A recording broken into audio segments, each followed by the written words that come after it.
છો એક્ઝેક્ટ અને આ સામે તમને દર્શન થાય છે શ્રી પૂંજા બાપુની પ્રસાદીની ડેલીના કે તમે આ સામે જે દર્શન કરી રહ્યા છો એ સ્થાન છે પ્રસાદીના હનુમાનજી મહારાજ અને નિષ્કળાનંદ સ્વામીની પ્રસાદીની છત્રી અને પવન એ જોરદાર આવે છે. હવે જઈએ છીએ આપણે પૂંજાબાઈની જે પ્રસાદીની મેળી છે ત્યાં એ ગામમાં આવેલી છે મેળી, તો ત્યાં જઈને તેનું દર્શન કરાવું છું અને પછી જશું આપણે નિષ્કળાનંદ સ્વામીની છત્રી અને પ્રસાદીના હનુમાનજી મહારાજના દર્શન કરવા માટે.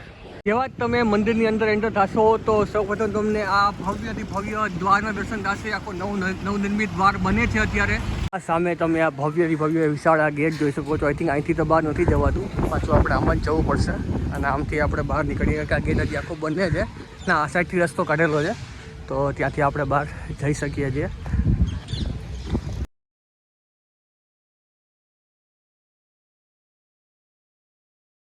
મંદિરની એક્ઝેક્ટ પાછળ તમે આ દર્શન કરી શકો છો. સામે મહિલા મંદિર ધોલેરા ધામ અને આ મંદિરનો ગેટ છે. આ મંદિર છે મંદિર એક્ઝેક્ટ પાટલા ભાગમાં આ રસ્તે આપણે જવાનું છે. તો આ રસ્તે જે ખાંડેશ્વર મહાદેવજી પ્રસાદીના છે એ પણ આવી જશે અને જે પૂંજાબાઈની ડેલી છે એના પર તમને દર્શન થઈ જાય છે. તો અહીંથી ધીમે ધીમે આગળ જઈએ છીએ આપણે. આ ધોલેરા ધામના પણ તમને દર્શન થાય છે. આખું આ મંદિર છે અને મંદિરનો આખો પાટલો ભાગ છે. અહીંથી ધીમે ધીમે ચાલતું જવાનું છે. આપણે એટલું મોટું નથી એટલે આરામથી પહોંચી શકશું આપણે. અને આરતી પહેલાં તો આઈ થિંક પહોંચી જ જશું હજી, કારણ કે 6 નથી છે. ધીમે ધીમે તડકો ઓછો થશે. આઈ થિંક 7:30 વાગે આરતી થશે એ પહેલાં તો આપણે આરામથી પહોંચી જશું. સામે આવી ગયો છે પ્રસાદીનો પૂંજાબાઈનો દરબારગઢ, પૂંજાબાઈની મેળી. આઈ થિંક આ જ છે. ના આ પ્રસાદીનો ચોરો છે. તો સામે જોઈ શકો છો આ પ્રસાદીનો ચોરો છે. તો આ સામેનો પ્રસાદીના ચોરાના દર્શન થાય છે. તો આ તમે આ પ્રસાદીના ચોરાના પણ દર્શન કરી શકો છો એક્ઝેક્ટ. અને આ સામે તમને દર્શન થાય છે શ્રી પૂંજા બાપુની પ્રસાદીની ડેલીના કે આ ડેલીમાં મહારાજ ઘણી વખત રોકાયેલા છે એવી આ પ્રસાદીની પૂંજા બાપાની ડેલી છે. અંદર જઈએ છીએ આપણે ને દર્શન કરાવું છું. પહેલાં તમે બહારથી દર્શન કરી લ્યો આ પૂંજા બાપાની પ્રસાદીની ડેલીના. તો અંદર જઈએ છીએ અને આ જ જગ્યાએ મહારાજ ઘણી વખત રોકાયેલા છે એવું આ પ્રસાદીનું સ્થાન છે. પૂંજા બાપાની પ્રસાદીની ડેલી છે. અંદર જઈએ છીએ આપણે દર્શન કરવા માટે શ્રી પૂંજા બાપાની પ્રસાદીની ડેલીના. તો આપણે ઉપર જઈએ છીએ દર્શન કરવા માટે ભક્તરાજ શ્રી પૂંજા બાપાની પ્રસાદીની ડેલી કે આ જગ્યાએ મહારાજ ઘણી વખત આવેલા છે અને રાતવાસો કરેલો છે. ઘણી વખત કથા વાર્તા પણ કરેલી છે. આ એવું આ પ્રસાદીનું સ્થાન એટલે કે ભક્તરાજ શ્રી પૂંજાબાઈની પ્રસાદીની ડેલી, પ્રસાદીનો દરબારગઢ થયો. તો આ અંદર તમે મંદિરના દર્શન કરી શકો છો. મહારાજ છે, મહારાજ ચરણાવીન છે અને આ પૂંજા બાપાના પણ તમને દર્શન થાય. દરબાર શ્રી પૂંજા બાપુ ધોલેરા એના પર દર્શન થાય છે. અને આ પ્રસાદીભૂત પૂંજાબાઈની પ્રસાદીની ડેલીના તમે આ દર્શન કરી શકો છો. ભવ્ય વાહ! મહારાજ જે જગ્યાએ રહેતા, મહારાજ જે જગ્યાએ ઉતારો કરતા એ જગ્યાએ તમને આવીને હું દર્શન કરાવું છું. ધન્ય છે, ધન્ય છે અને ધન્ય છે આ ધામને, ધોલેરા ધામને ધન્ય છે અને પૂંજાભાઈને પણ ધન્ય છે. તો આ પ્રસાદીભૂત ડેલીને તમને દર્શન પાછા કરાવી દઉં છું. એ આપણે નીચે જઈએ છીએ અને બહાર જે ખાંડેશ્વર મહાદેવ છે એના દર્શન કરીએ છીએ અને એના પછી આપણે જશું નિષ્કળાનંદ સ્વામીની પ્રસાદીની છત્રી અને પ્રસાદીના હનુમાનજી મહારાજના દર્શન કરવા માટે. પછી પાછા આપણે મંદિરે આવી જઈશું અને આગલા વિડીયોમાં હું દર્શન કરાવીશ પ્રસાદીની અક્ષરવડી ધોલેરા ધામ. પૂંજાબાઈની ડેલીના દર્શન કર્યા પછી હવે જઈએ છીએ આપણે પ્રસાદીના શ્રી ખાંડેશ્વર મહાદેવ મંદિર. તો એની પાછળ જ આવે છે. આ રસ્તેથી નીચે ઉતરવાનું છે આપણે ઢાળ એટલે પાછળ આપણે આવી જશે શ્રી ખાંડેશ્વર મહાદેવજી. તો આ સામે તમે જે દર્શન કરી રહ્યા છો એ પ્રસાદીભૂત શ્રી ખાંડેશ્વર મહાદેવજી મંદિર ધોલેરા ધામ. અંદર જઈ અને તમને દર્શન કરાવીશ. આઈ થિંક શૂટિંગ અલાઉડ તો હશે, કોઈ ના નહીં પાડે, પણ તમને દર્શન કરાવીશ એ ધામના શ્રી ખાંડેશ્વર મહાદેવજી મંદિર. એક્ઝેક્ટ આ પાછળ પૂંજાબાઈ દરબારગઢ હતો અને આ રસ્તેથી આપણે આગળ આવ્યા. તો આમાં લખાવું છે દરબારગઢનો ચોરો અને પૂંજા બાપાની પ્રસાદીની ડેલી લખેલું જ છે આમાં. અને એક્ઝેક્ટ આ સામે આવી ગયું છે શ્રી ખાંડેશ્વર મહાદેવજી મંદિર. શ્રી ખંડેશ્વર મહાદેવજી મંદિર છે, નામ છે શ્રી ખંડેશ્વર મહાદેવજી મંદિર. આ આપણે પહોંચી ગયા છીએ દેવાતી દેવ મહાદેવના મંદિરમાં એટલે કે શ્રી ખંડેશ્વર મહાદેવજી મંદિર. અંદર જઈ અને તમને દર્શન કરાવું છું શ્રી ખંડેશ્વર મહાદેવજી મંદિર. તો આ સામે તમે શ્રી પ્રસાદીના શ્રી ખંડેશ્વર મહાદેવજી મંદિરના દર્શન કરી શકો છો, મહાદેવજીના દર્શન કરી શકો છો. ઉપર તમે મા પાર્વતીજીના પણ દર્શન તમને થાય છે. તો દેવાધિદેવ મહાદેવના તમે દર્શન કરી શકો છો. અહીંયા પણ મારો વિડીયો 1 મિનિટ સ્ટોપ રાખું છું, તમે દર્શન કરી લો શ્રી દેવાધિદેવ મહાદેવ શ્રી ખંડેશ્વર મહાદેવ મંદિર ધોલેરા ધામ.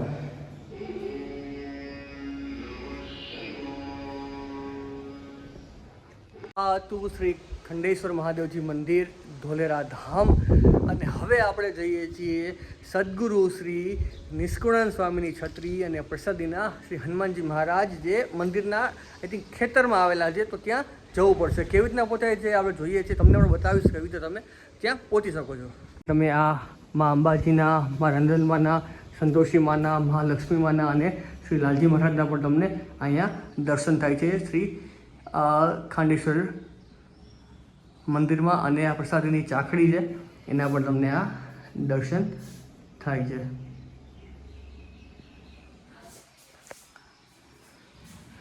અને અહીંથી પાછા આપણે જઈએ છીએ બહાર. આ મંદિર છે અને આ બાજુ તમને અહીંયા દર્શન થાય છે શ્રી હનુમાનજી મહારાજ અને શ્રી કાળભૈરવ દાદાના તમને અહીંયા દર્શન થાય છે. તો હવે જઈએ છીએ આપણે અહીંથી મંદિરની બહાર. આપણે મંદિરની અંદર આવી ગયા છીએ અને હવે જઈએ છીએ નિષ્કુળાનંદ સ્વામીની છત્રીના દર્શન કરવા માટે. અમે તમે આ ભવ્યથી ભવ્ય સભા મંડપ દર્શન થાય છે. શ્રી પ્રયાગરાજ સ્વામી સભા મંડપ છે. આ પાછળ મંદિર છે અને આ બાજુ અક્ષરવડી છે અને આ બાજુ આખું આ ભોજનાલય છે. અને હવે જો આ સાઈડ તમે જોઈ રહ્યા છો સામે, આ રસ્તેથી આપણે જવાનું છે નિષ્કુળાનંદ સ્વામીની પ્રસાદીની છત્રી અને શ્રી હનુમાનજી મહારાજનું પ્રસાદીનું મંદિર. થોડુંક ચાલવું પડશે પણ ધીમે ધીમે ચાલીએ છીએ આપણે, કારણ કે થોડોક રસ્તો આગું છે એટલા માટે. શ્રી નિષ્કુળાનંદ સ્વામીની છત્રી અને શ્રી હિંગળાજિયા હનુમાનજી મંદિર. તો અહીંયા પહેલાં હજી કોઈકને પૂછી લઈએ છીએ. તો આ રસ્તો તો આખો બંધ જ છે, રાતે નહીં જવાનું હોય. આ બાજુથી કંઈક જવાનું છે તો જઈએ છીએ આપણે દર્શન કરવા માટે. તમે આ સામે જે દર્શન કરી રહ્યા છો એ સ્થાન છે પ્રસાદીના હનુમાનજી મહારાજ અને નિષ્કુળાનંદ સ્વામીની પ્રસાદીની છત્રી. અને પવન એ જોરદાર આવે છે. ફરતે તો આખું મેદાન છે અને પાછળ જો મોટું કન્સ્ટ્રક્શન કામ ચાલુ છે. ધોલેરા એટલે સ્માર્ટ સિટી કહેવાય. ધોલેરા આખું સ્માર્ટ સિટી બને છે અહીંયા. મસ્ત જોરદાર અને રસ્તા ને પરફેક્ટ બધું બનશે. તો પહેલાં આપણે જવાનું છે ત્યાં દર્શન કરવા માટે. જો આ બધું છત્રી એક છે, પાછળ એક હનુમાનજી મંદિર પણ છે.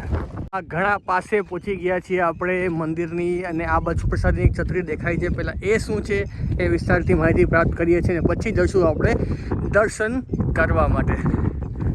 તો સૌ પ્રથમ પહેલાં જે આ પ્રસાદીની છત્રી છે એના દર્શન કરીએ છીએ આપણે. અને પાછળ આઈ થિંક આજે તમને હાઈવે દેખાય છે ને એ અમદાવાદ ધોલેરા એક્સપ્રેસ વે જ છે. આઈ થિંક હું શ્યોર નથી પણ 90% તો એ જ છે કે હું ત્યાંથી જ એવું છું. મને દેખાય છે એ જ રસ્તો છે Ahmedabad Dholera highway express way. તો આ સામે તમને દર્શન થાય છે પ્રસાદીની છત્રીના. પહેલાં તમને હું છત્રીના મસ્ત દર્શન કરાવી દઉં છું અને પછી શું મહિમા છે વિસ્તારથી સમજશું આપણે. તો જો આ જે છત્રી છે ના તમને પહેલાં દર્શન કરી લ્યો આ પ્રસાદી છત્રીના. તેથી મારા ચડાવે તો દર્શન થાય છે. અને આ છત્રીમાં ધોલેરાવાસથી શ્રી મદન મોહનજી મહારાજની 42 વર્ષ સુધી મહંત પદે રહી સેવા સદગુરુ શ્રી ભારતમાન સ્વામીના શિષ્ય, સદગુરુજી સંદાસ સ્વામીના શિષ્ય, સદગુરુ શ્રી વિષ્ણુમાન સ્વામીના શિષ્ય, સદગુરુ શ્રી કોઠારી સ્વામી હરિપ્રિયદાસજી સ્વામી દાદાનો અગ્નિ સંસ્કાર આ જગ્યાએ થયો હતો. તો આ તમે છત્રીના દર્શન કર્યા છો ને આ મહિમા છે. અને પૂરણપુરી સ્વામીને મદન મોહનજી મહારાજ ખૂબ જ પરચા પૂર્યા છે. 100 વર્ષ મહોત્સવમાં આ ખારો કૂવો મીઠો કર્યો. તેઓ ધામમાં ગયા ત્યારે કાળા ઉનાળામાં 3 ઇંચ વરસાદ કરી પાણીની સમસ્યા ટાળી. જેમાં પ્રાર્થનાથી મહારાજે અનેકના દુઃખો દૂર કર્યા છે. એવી આ પ્રસાદીની છત્રીના દર્શન થાય છે. અને સામે તમને આ એક બીજી છત્રીનું દર્શન થાય છે. એ છત્રી ઘણી મોટી છત્રી છે. એ જ છત્રી હશે નિષ્કુળાનંદ સ્વામીની પ્રસાદીની છત્રી છે. શું મહિમા છે એ પણ આપણે ત્યાં વિસ્તારથી તમને હું દર્શન કરાવીશ.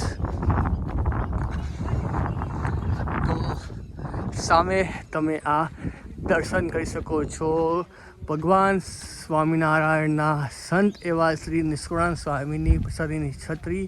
તો આ જ જગ્યાએ સંવંત 1903માં અષાઢ વદ નવમીના દિવસે પરમ પૂજ્ય સ્વામીનો એટલે કે નિષ્કુળાનંદ સ્વામીનો આ જ જગ્યાએ અગ્નિ સંસ્કાર કરવામાં આવેલો હતો. એવી હતી આ પ્રસાદીની છત્રી છે. તો એના દર્શન તમને કરાવું છું. તો આ જ જગ્યાએ સદગુરુ શ્રી નિષ્કુળાનંદ સ્વામીનો અગ્નિ સંસ્કાર કરવામાં આવેલો હતો. એવી આ પ્રસાદીભૂત છત્રીના તમને આ દર્શન થાય છે. ચણા વિના તમને દર્શન થાય છે અને આ પ્રસાદીની છત્રી છે એના તમને આ દર્શન થાય છે કે આ જગ્યાએ સદગુરુ શ્રી નિષ્કુળાનંદ સ્વામીનો અગ્નિ સંસ્કાર કરવામાં આવેલો હતો. એવી આ પ્રસાદીની છત્રી છે. વાહ મહારાજ, જય સ્વામિનારાયણ. અને અહીંથી હવે મંદિરની અંદર એન્ટ્રી લઈએ છીએ આપણે શ્રી કષ્ટભંજન દેવ હનુમાનજી મંદિર. તો અહીંયા આપણે દર્શન કરીએ છીએ આપણે શ્રી હનુમાનજી મહારાજના. તો અહીંથી તો આખું તાળું માર્યું છે યાર, ઓલી બધી આઈ થિંક હશે. તો તમને દર્શન કરાવું છું શ્રી હનુમાનજી મહારાજના. અને આ બધું તમારું રીતે આખું આ પ્લેન એરિયો છે અને આખું એક બાજુ કન્સ્ટ્રક્શનનું કામ પણ ચાલુ છે. જો મોટી મોટી તમને આ મશીનો દેખાશે. અને આ આપણે પહોંચી ગયા છીએ દર્શન કરવા માટે શ્રી હનુમાનજી મહારાજ. તો આ તમે શ્રી હનુમાનજી મહારાજના પણ તમે દર્શન કરી શકો છો. એક્ઝેક્ટ સાળંગપુર જેવી જ મસ્ત આ મૂર્તિ લાગે છે.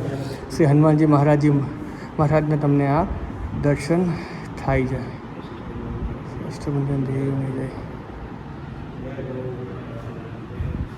આ મેં તમને દર્શન કરાવ્યા ધોલેરા ધામમાં જેટલા પણ મહારાજના પ્રસાદીના સ્થાનો છે એના. અને હવે નેક્સ્ટ વિડીયોમાં હું તમને દર્શન કરાવીશ ધોલેરા ધામની પ્રસાદીની અક્ષર ઓરડીના. એનો વિડીયો આખો ડેડિકેટ અલગ રાખ્યો એટલા માટે છે કે અક્ષર ઓરડીમાં મહારાજના ઘણા બધા પ્રસાદીના વસ્ત્રો છે, પ્રસાદીની વસ્તુઓ છે. તો સૌ હું દર્શન કરાવવા માગું છું શાંતિથી મસ્ત રીતે. એટલે આખો અલગથી ડેડિકેટેડ વિડીયો બનાવીને બતાવીશ એ સ્થાનનો. તો હવે પાછા જઈએ છીએ આપણે મંદિરની અંદર અને આરતીનો લાભ લઈએ છીએ. આરતીનો વિડીયો આઈ થિંક નહીં ઉતારું, કારણ આરતી હું શાંતિથી કરવા માગું છું. આરતીનો વિડીયો નહીં ઉતારું, પણ નેક્સ્ટ વિડીયોમાં ના દર્શન. વિડીયો ગમ્યો હોય લાઈક કરજો, નવા હોય તો સબસ્ક્રાઈબ કરજો. મળીએ છીએ આવા એક નવા મહારાજના શ્રીના વિડીયો સાથે. તો સૌને એકવાર જાજા કરીને જય શ્રી સ્વામિનારાયણ મહાદેવ હર.